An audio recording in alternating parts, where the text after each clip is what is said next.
not me. That's my teenage brother and his girlfriend, at a disco dandia, an Indian event, in a school hall. And there on the top row, eating each other's faces. My school friends and I are just trying to play dandiya. Sticks in hand, music pumping, trying not to embarrass yourself in front of the boys. Oh, well, she doesn't seem to care about that. I mean, would I be kissing a guy's face off so publicly whilst my brother and his mates could potentially catch me? Absolutely not. What would people think of me?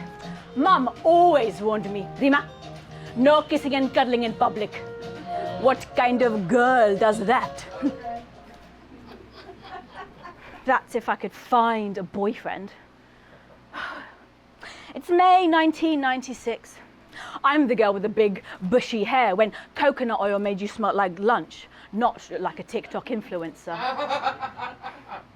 Obsessed with watching Sister Sister, convinced I was the third twin. They felt like a funny, cooler world where girls got to mess up and still be loved. I devour Goosebumps books, even though I'm afraid of everything. The dark, spiders, disappointing anyone. Quiet until I'm not. I'd observe until I felt safe, and then I'd come alive. Slightly overfed, as Indian mums don't believe in. No, thank you. If you love me, you'll eat some more. Which didn't do my confidence much good. Growing up in a Gujarati northwest London household meant that uncles and aunties that I'm not related to always passed by unannounced. This meant I had multiple opportunities to show how much of a good girl I was.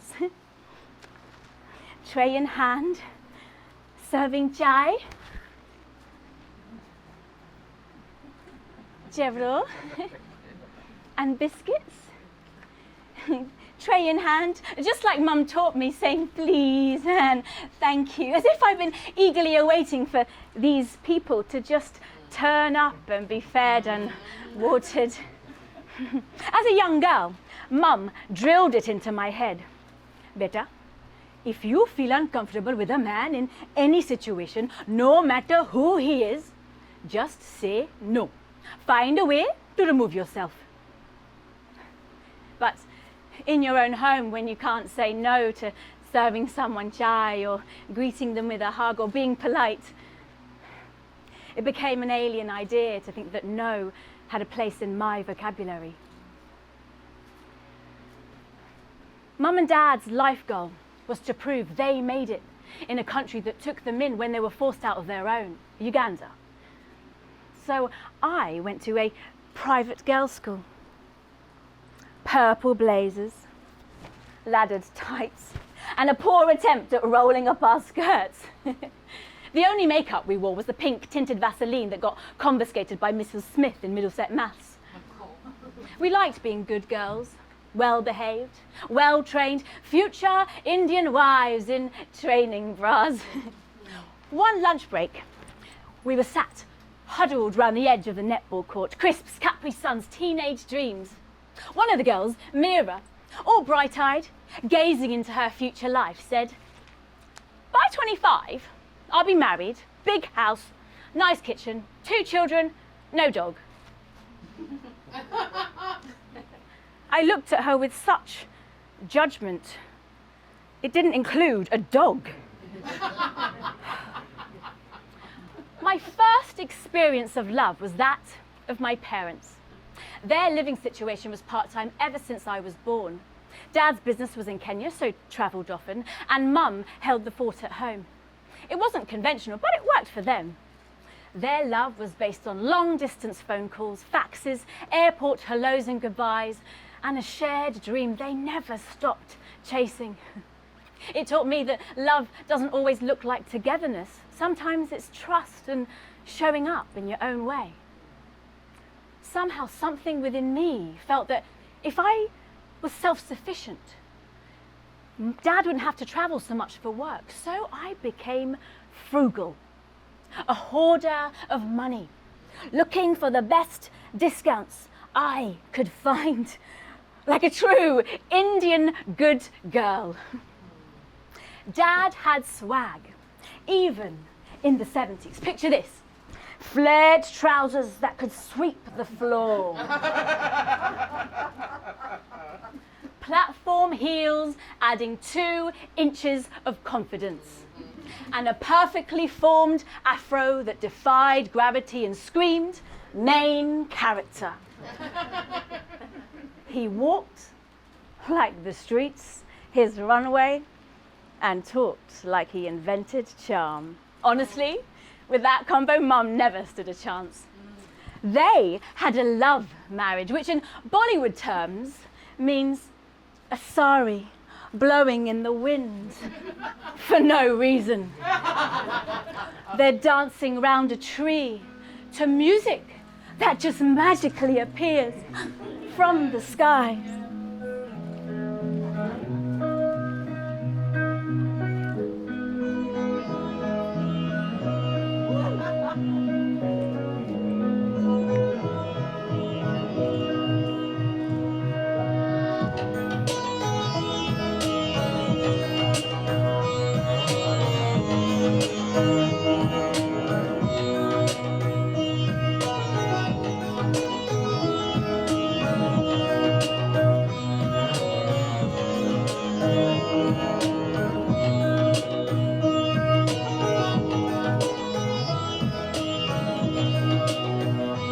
They fall in love and they marry until reality entered stage left with bills, expectations, and snoring. Dad had a tough childhood in Uganda, rejected for being the love child of an affair. His dad, the man of the house, his mum, the mistress. He was taken from her and raised by his uncle, the torturer, and his aunt, the weak saint. Despite this harshness, he had a strange kind of freedom, a wild space where he could roam and carve out his own path. He fought hard just to exist as a child. Without the love he deserved, Dad sought connection wherever he could find it. His blind trust in others often ended in heartbreak, and that's on him. Mum was born and raised in Uganda under more secure yet restricted circumstances. A family unit, 8 siblings, 2 died, and the same access to education as her brothers. A beautiful girl blossoming into a young woman, quickly realizing her place in society and that no was not an option for her. The one thing they both had in common was the hunger for belonging. One carved by absence, the other by pressure, both carrying invisible weights, shaped by their different upbringings with the hope that love could shape their future. It's May 1972. Idi Amin prepares to expel the Indian community, leaving them just 90 days to leave Uganda. With just 1 bag each and £55 per family, Mum and family make their way to South London. Her elder brother's already studying there. He rents 2 floors ready for their arrival. Dad? Well, Dad takes the scenic route. He jumps on someone else's passport, takes their surname for the journey because his family have other plans. He lands in a refugee camp in Yeovil, Somerset. And honestly, he loves it. 11 young men thrown together in a camp, friends turned into brothers. And of course, he runs it like he's head security and mischief. No official badge, just attitude, charm, and an excellent moustache. What he didn't know was when he accepts a placement in East London, his life would change. Mum was batting off proposals from suitors. Behind the scenes, She was writing her own love story with Dad. It was arranged. Dad pulls up to Mum's family home for one of his secret visits. Meanwhile, Mum's upstairs. Aha. Well, this might sound familiar if you've met my brother's girlfriend. Oh, she's not kissing, she's sewing. Well, technically, she's using her sewing skills to tie her bed sheets together. Escape artistry.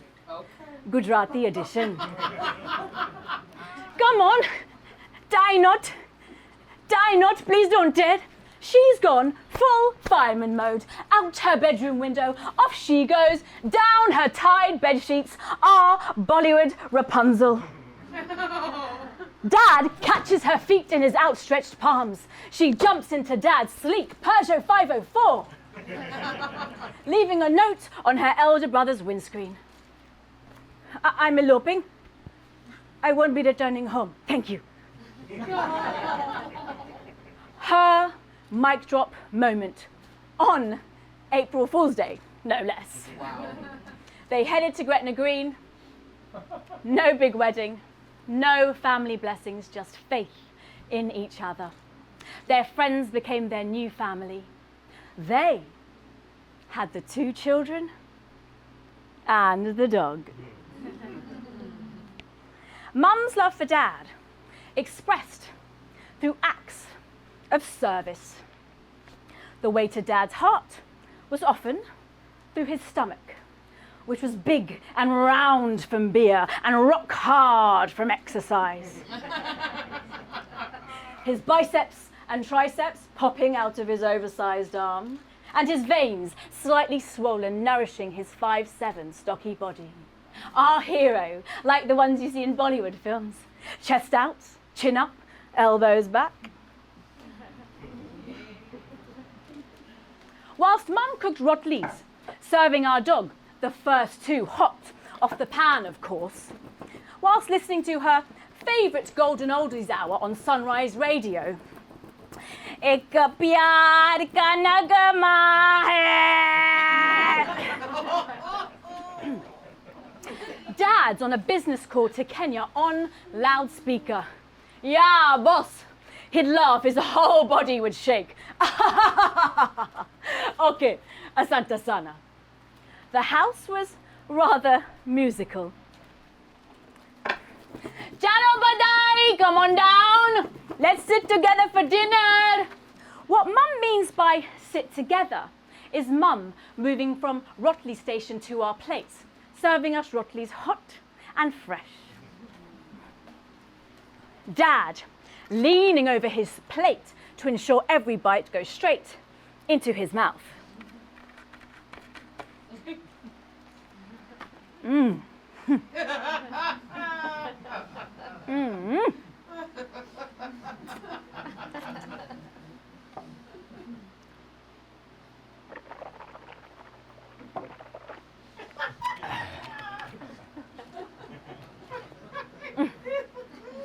Mm. My wife can cook, huh? Me, giggling, loving the energy in our kitchen. Dad's love languages? Most certainly physical touch and gifts. He'd pinch Mum's bum whenever she bent down in the kitchen, or he'd pin her down and tickle her until she cried. Honestly, it was part entertainment, part punishment. Birthdays and anniversaries were often forgotten by Dad, so gift giving was on his timeline. A bright red drop-top Mercedes isn't a bad Diwali gift, so let's not complain. As a boy with little, he promised his own would have the best. What I remember most was the twinkle in Mum's eye, the love they had, the understanding between them. Dad loved money, cars, alcohol. He hated drugs and gambling. He'd say, Rimu, a drink can make you sing. Gambling makes you broke and drugs makes you stupid. In the 70s, Dad and his best mate worked at a car garage, clocking mileage. They owned a number plate that literally spelt BMW, for their BMW car, obviously. One night, the car garage owner invites them to a house party in Hackney. Spliffs of all sizes, like sushi rolls, just being passed around on a plate. One of the guys there, eyeing up their BMW number plate, wants it for his band. BMW. Bob Marley and the Wailers. My dad smoked one spliff in his whole life with Bob Marley. Yes. Mr. Don't Sniff Fix Too Hard shared a joint with reggae royalty. I know. That's Dad, full of surprises. With Dad, some predictability, and my brother pushing boundaries. I stayed safe in the rhythm of dance classes, listening to my favourite music, creating lavish shows from the corner step of our staircase, my own tiny stage lit by imagination, coming alive to music buried deep in every cell. 5, 6, 7, 8, and a 1, 2, 3, 4, 5.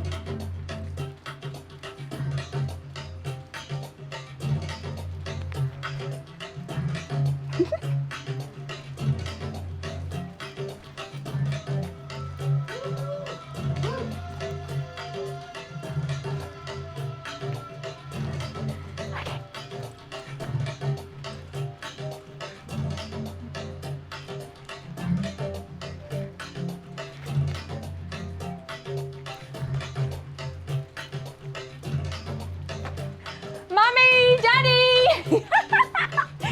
Are you ready to watch? Darling, please.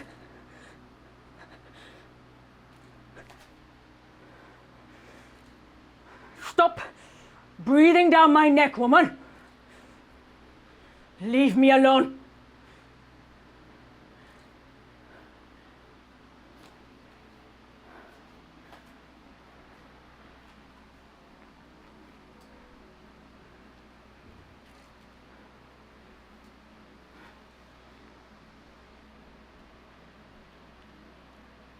I learnt to be a reward seeker. I wanted to make no fuss, be validated for my good behaviour.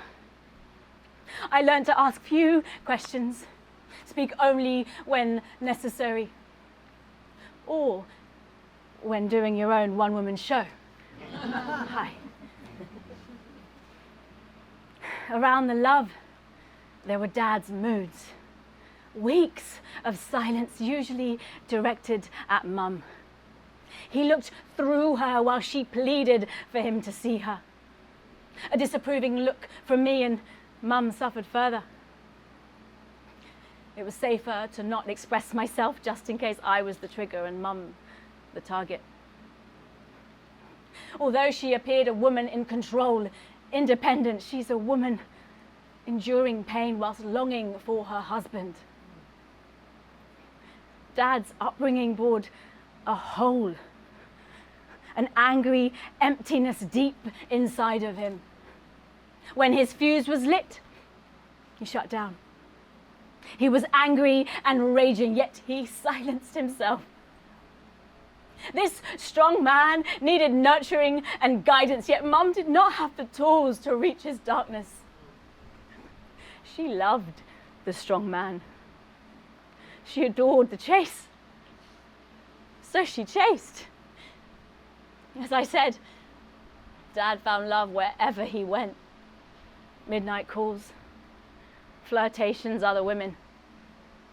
As Mum listened and my brother and I watched her. Our tiny secrets in our tiny hands. We kept these, fearing the truth may shatter everything. Judgment loomed over him, her, us. So we just smiled for photos, rehearsing normality like a script. Silence isn't ignorance. It's survival. Speaking felt dangerous. Name it and it became real. Shameful. Sadly, I couldn't speak with my brother. We were on opposite ends. Good girl versus bad boy, which he resented me for. Both failing people pleasers. So I did what I knew. To know that tomorrow I may wake up feeling better, even though my eyes are red raw from crying myself to sleep. I felt like a good daughter, trusted with mum's secrets. She built a stoic shell, held the family and crumbled quietly around Dad's moods. Me, I found my own quiet fury, just like Dad, angry and raging. I hated him.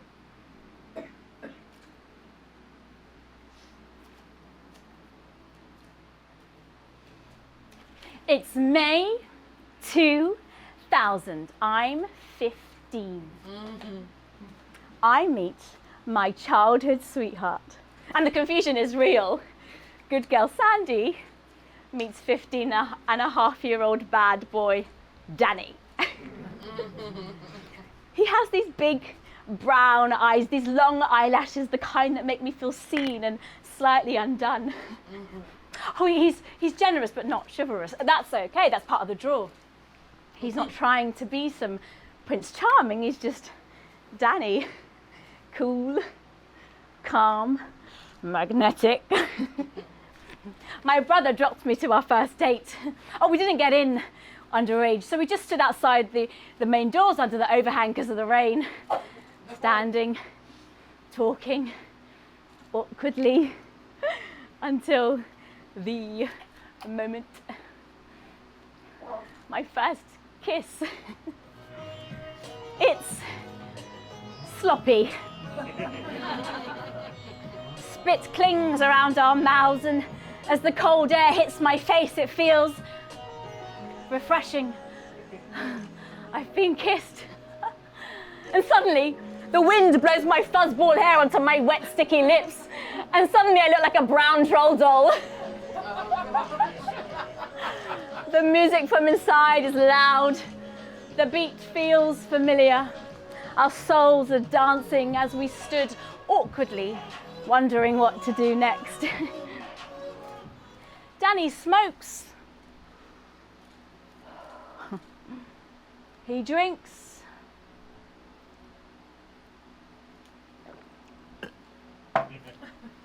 He parties.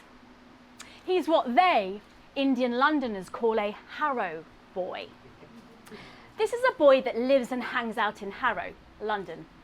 Not the Rishi Sunak coconut smart type, but the rude boy that streetwise can win a fistfight and looked after his mum. In Danny, I saw something wonderful, lost yet found, and wild at the same time. I didn't just love Danny, I recognized him. The same need to be held without saying a word. Same but different. I suppose that's why me, Mum and other women like the idea of a bad boy. Oh, and there were other women, which I fought for Danny, just like Mum fought for Dad. Oh, we were different though. Danny didn't cause me physical harm. He didn't cause me anxiety. He didn't give me the silent treatment, and he didn't cheat on me. He's my first love. His hard exterior becomes soft and mushy, and I love that I have this effect on him. He tells stories just to make people laugh, and to make them land better, he sprinkles little white lies. Like, yeah, I had to cross London in rush hour to get those exact roses. Nearly got hit by a fucking bus, innit? I knew full well he'd ordered them online the night before, but I'd smile and let him have it, not realising that even the softest lie can have a sharp edge when it grows. We dated, age 15 to 25, and then he proposes. Mum and I want a small Bollywood-style wedding, but with the fact that Mum and Dad didn't have such celebrations when they eloped, and the fact that we have so many people that we know, a 3-day event turned into 7. I wanted to give back to Mum for every lift, every lesson, every moment she showed up. At some points, I even wanted to be her. Garb and copy, they'd say, and I'd glow with pride. This wedding was for Mum and me. I became the truest bridezilla. Fresh roses from Kenya, top UK designers, flawless glam, snappy at family with many moments of overwhelming stress. I sparkled like a Bollywood queen's handbag. All show, all shine, emptiness inside. Danny and I didn't live together before marriage. Culturally, no one did, but we went on plenty of 2-week holidays. And with his family, didn't stay in the same room because sex, that's taboo. I mean, off limits until aunties are prodding your stomach after marriage and asking why you haven't had children yet. We didn't really discuss our finances or our goals, boundaries. I just knew I was marrying my best friend and that our wedding was going to be extravagant. I just couldn't put my finger on why I felt this agitation, this anxiety. I just did. Mum catches me having one of those moments of overwhelming stress 5 days before the wedding.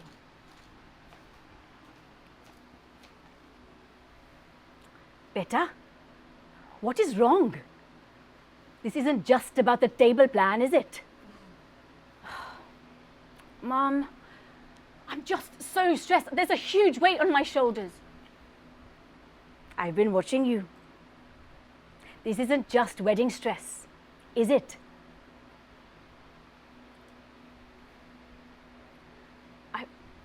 I feel like I might be making the wrong decision, Ma. Wrong decision?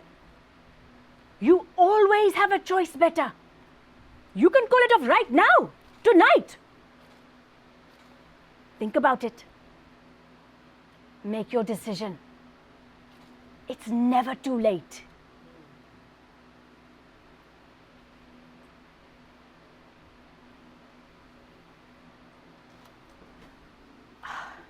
I thought about it.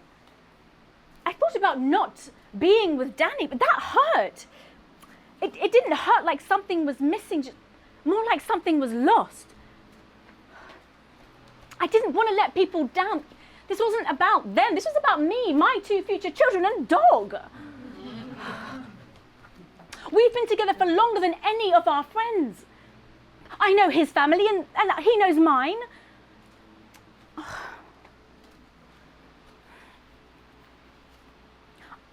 I want one wedding, one husband, one table plan.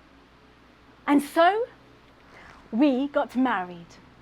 And what a wedding it was.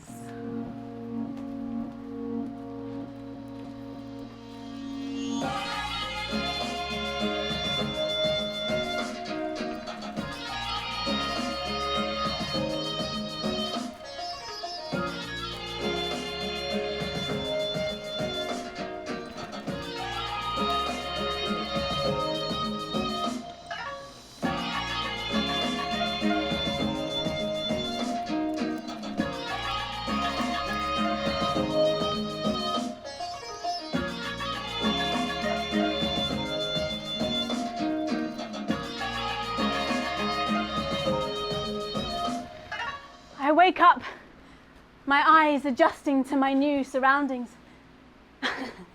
Danny's boy bedroom. I wouldn't have designed the room like this. I'm a missus. For the first time, I feel like I belong. Part of something bigger. He's snoring and grunting next to me, so celebratory sex, pretty unlikely. Without number. Hello? Reema. We know you're getting married. Your fiancé owes us money. Save us a spot at the wedding, yeah? For a moment, I got caught up in the detail. Idiot. We got married yesterday. And then I realised I'm the idiot. I wake him. Danny, do you owe someone money? Oh, yeah. Which one was it? Fuck. We finally move into our one-bed flat, and I love it. Our space, our choice, our independence. Things will be different here. I'll enjoy intimacy. We'll build our future. I was growing up into my responsibilities, creating our plan, clipping coupons, stacking savings. He earned and burned. It didn't matter whose money, what pot, or how much was left. I thought the gambling, the chaos, the partying was just a phase, that I'd fix it. Oh, we had good and bad days, like any couple, just the usual blend of affection and frustration that I saw in marriages around me. Nothing felt extraordinary. But what surprised me most was Danny and Dad. Their love was like father and son, joking, bonding, even ganging up on me sometimes. Somehow through watching them, I started to see Dad differently. Their connection gave me a new lens, a way to understand Dad. Maybe even forgive him, or at least soften the jagged edges of my resentment. Danny wasn't just part of my life. He was becoming a mirror, showing me ways how to communicate with Dad, with love, with respect, without fear, without shrinking. I wasn't just building a marriage. I was rebuilding an old, broken bridge with Dad. Dad?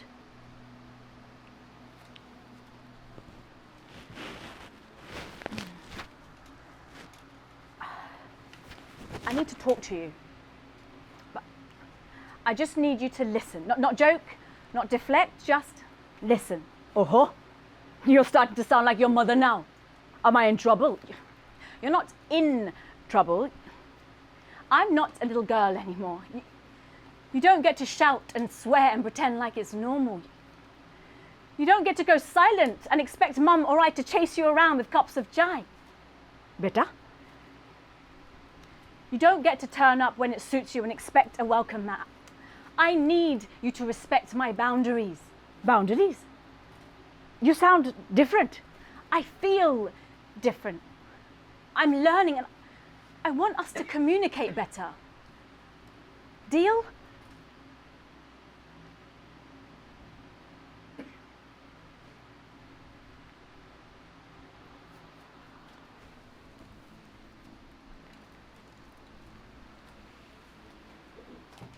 Mum always said how lucky I was to have such an extended new family with my in-laws. Something she really missed after being disowned by her own parents and elder brothers for 10 years. The guilt and shame she carried for choosing her own needs slowly seeped into her every cell. Danny's family embraced me. When he stopped showing up, I started showing up more, becoming the good daughter-in-law. I attended every family event when he found an excuse not to. I even made myself useful in their kitchens, that it became a competition with one of the other daughter-in-laws. Who could chop the onions fastest without crying?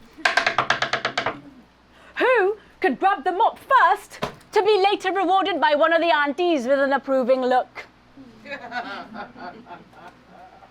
But let's face it, We don't get married for the in-laws. Somehow, we're told our souls choose our families, even the ones we wish came with a returns policy. I bet you're thinking about those members right about now. And if you weren't, well, you are now. It's a May Tuesday morning in 2012. Come on, babe. Are you not talking to me? I need money for the cab. Babe, please. You're out till 6 a.m. whilst I'm trying to make ends meet just to keep paying for you.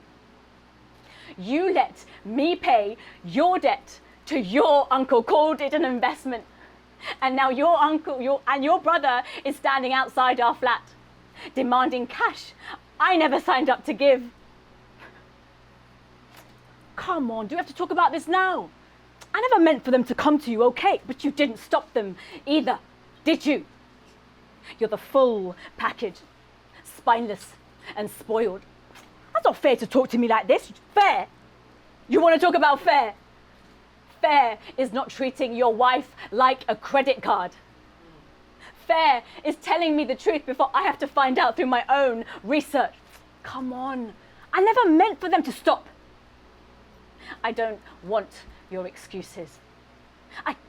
I just want you to stop running. I feel sorry for you. You're just so used to drowning, you're starting to drag me under just to feel close to something when I'm not your anchor.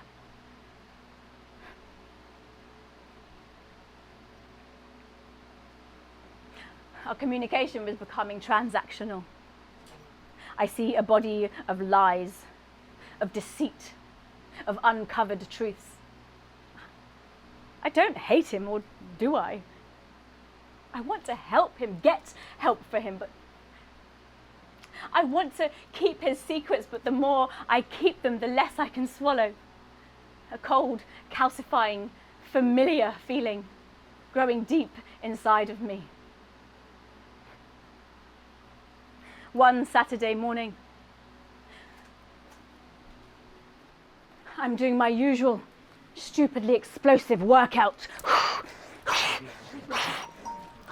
My phone, what the fuck? Overdrawn. I didn't think it could go this far. I started wailing and laughing, knowing this was the final straw. I let him push me this far. Honestly, I should have charged him interest. I'm basically a bank with tits. That feeling of doubt that I ignored 5 days before my wedding, I now know was a gut feeling. I needed to get some big D. Mind out the gutter, I meant divorce. I know, girl. For the 10 years we dated, I chose the side I wanted to see. Foolishly, I thought I could change his flaws. So I kept on trying until it chipped away at my own spirit. Love is not enough, especially when it becomes a chore. Especially when you're doing all the heavy lifting, emotionally, financially, even spiritually. I have to choose myself. I started saying no when it didn't serve me. I let go of guilt. I let him deal with his own mess. I stopped trying to fix. This divorce wasn't just a legal ending. It was a reclamation of my peace, of my power, of my bank account. I wasn't just walking away from love. I was walking back to myself. That evening, he's laughing at something on TV like nothing's wrong. I decide to have an early night. Good night. I disappear down the hallway. I shut our bedroom door gently, deliberately.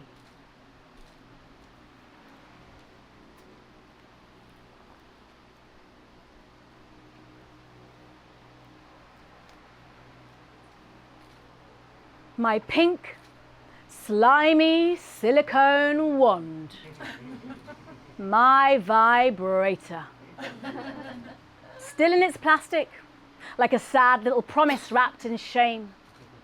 I won it at a hen do right after the quiz round where I scored lowest on sex positions. It sat in their drawer for months, unopened, unused, whilst I bent backwards, forwards, sideways, not sex. I'd be so lucky. I meant to keep a roof over our heads and that man standing. Whilst I paid up for my independence, smiled through gritted teeth like it was gratitude.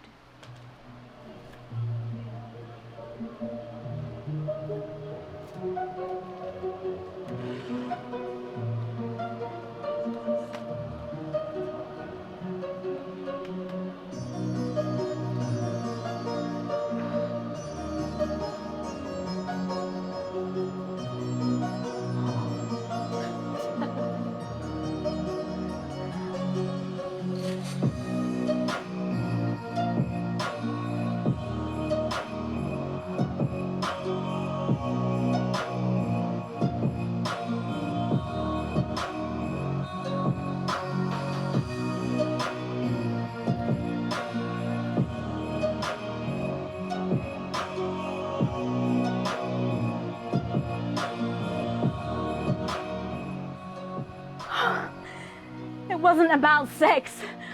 It was about silence, not his, mine. My body, my breath, no eyes on me, just me, mine. And oh God, for the first time I didn't feel empty. I didn't come because I missed him. I came because I finally remembered I existed. I feel mildly accomplished. The divorce was clean, could have been quicker, and mildly soul-crushing.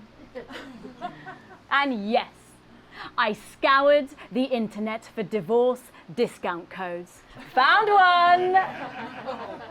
Felt like cashback for emotional damage. One husband later, single in my 30s, no fucking clue. After the divorce, there was silence.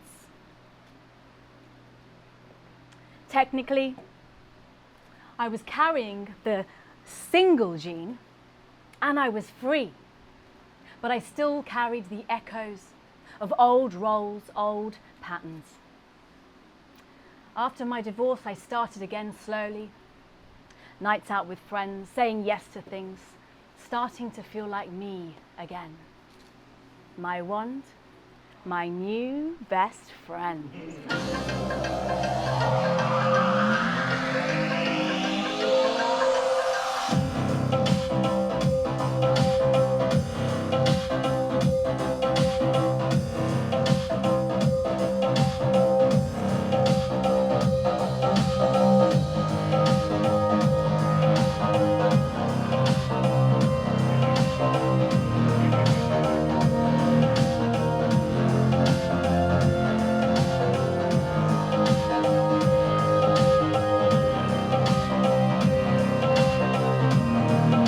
But then, when things are starting to finally find their place, life has one more rupture. Dad's home having a barbecue when the hospital calls. His routine bloods for his rare cancer are abnormal. Dad gets sick. And suddenly the silence I hated becomes deafening. This week in hospital feels like months, yet time is slipping through his fingers. Sat by his hospital bed, I finally see the man behind the mask. For the first time, he lets Mum in. He still manages to joke and flirt with the prettiest of nurses, even in this state. Classic Dad. Quietly, reassuring, mildly infuriating. But beyond the jokes, I start to see him accept his condition. Me, in denial.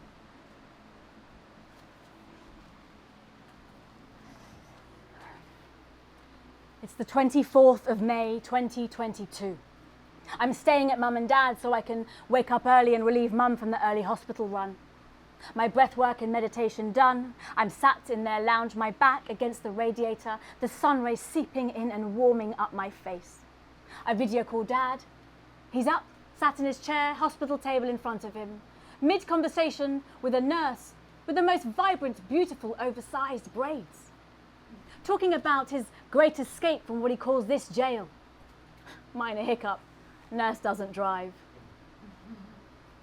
I laugh and watch him.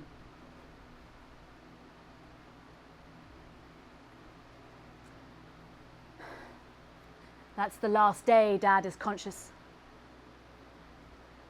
Intensive care is packed, full of his people.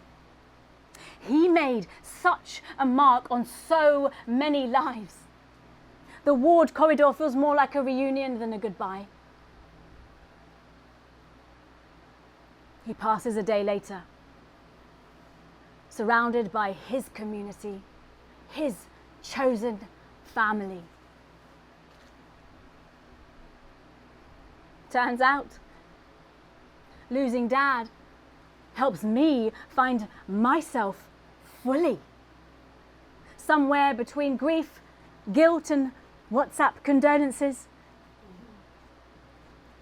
I stopped trying to be everyone's everything. I lost pieces I didn't need and found parts I didn't know were missing. And now I get high on my own prayers. The kind where I'm finally speaking to the universe like it's listening.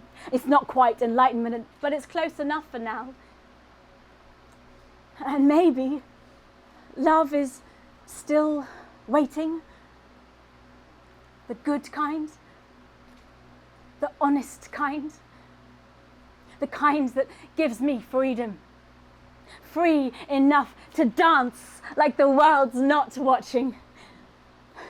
Even though I really hope it is.